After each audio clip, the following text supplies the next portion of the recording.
Hi everybody, welcome to day 17 of the second lockdown. It's nice to spend a day back in the studio, full day. Packed a kiln and I've been doing some glazing. I've done a little setup for you today because normally I glaze on the bench, but you can't see that when you're filming it. So I've done a little setup, and here's a bit of glazing that I did today. Okay everyone, now I'm just running this glaze through a sieve. I put it through once, I'm just putting it back through again. It's always a good idea to sieve your clay, put it through a sieve again once it's been standing. These have been standing for quite a few weeks, so over Christmas, so it's always a good idea to remix them. I've decanted it into a smaller tub so I can get a better dipping action. I've also made a lot of mess.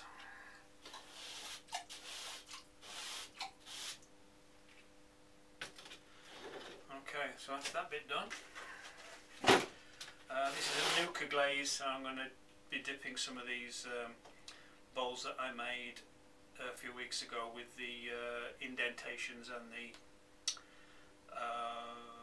cobalt detail. So I'll just bring you a bit closer.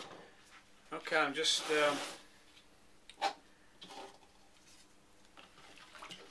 ready to glaze these pots. There's two ways you can glaze them. One is by pouring glaze in, swirl it around, and then push it in to the glaze. This needs to be fairly thick, so I do leave it in here quite a bit.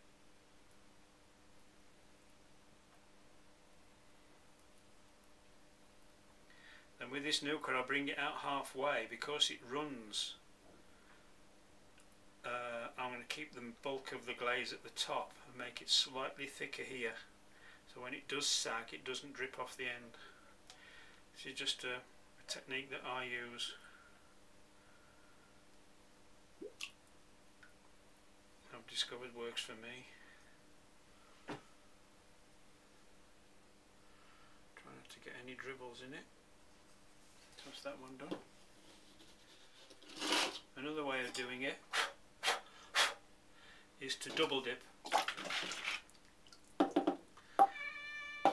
That's right, George, double dip. You've heard the word double dip, haven't you? And you come to give a hand. Right, so you submerge it part way and then do that, and it sucks the glaze up inside.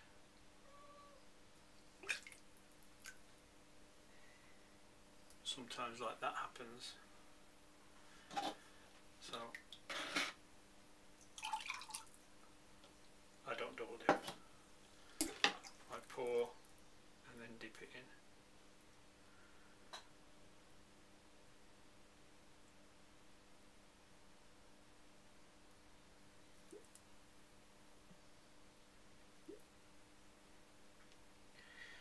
So that's the glazing of those.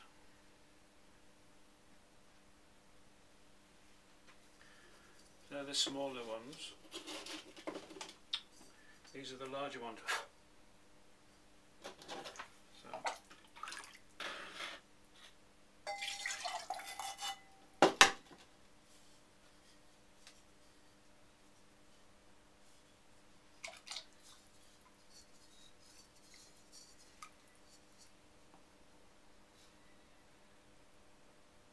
push it in and hold it. Count to 10.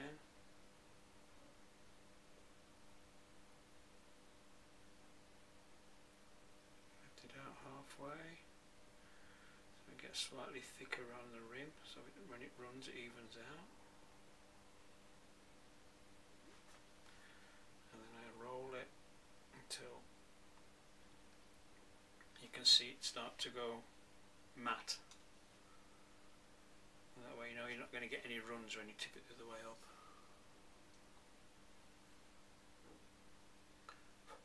Burst any bubbles. That one done. that's the nuca done. So I've just got a couple of pieces of chino to do. This is the larger goblet I did a few weeks ago. So I'm going to glaze the inside of it first.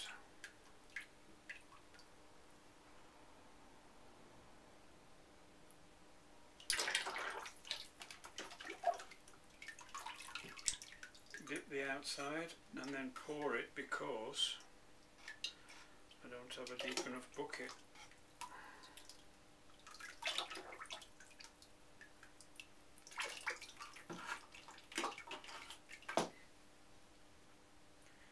Then what I'm going to do is sieve wood ash onto it.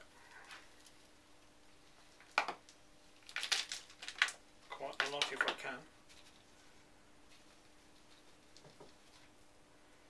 And then it will run. So that's the goblet sorted.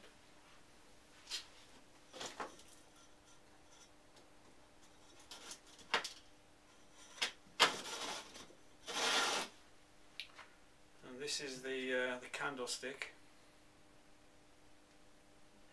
So I'm just going to dip the edge of the candlestick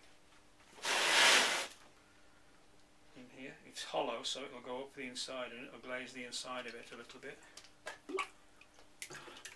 Then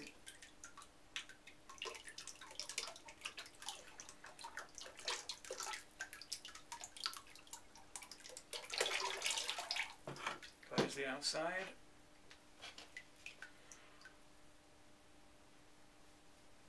And same again.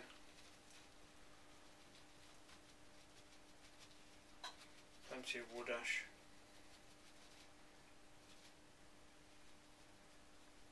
So you want it to run. That's that done.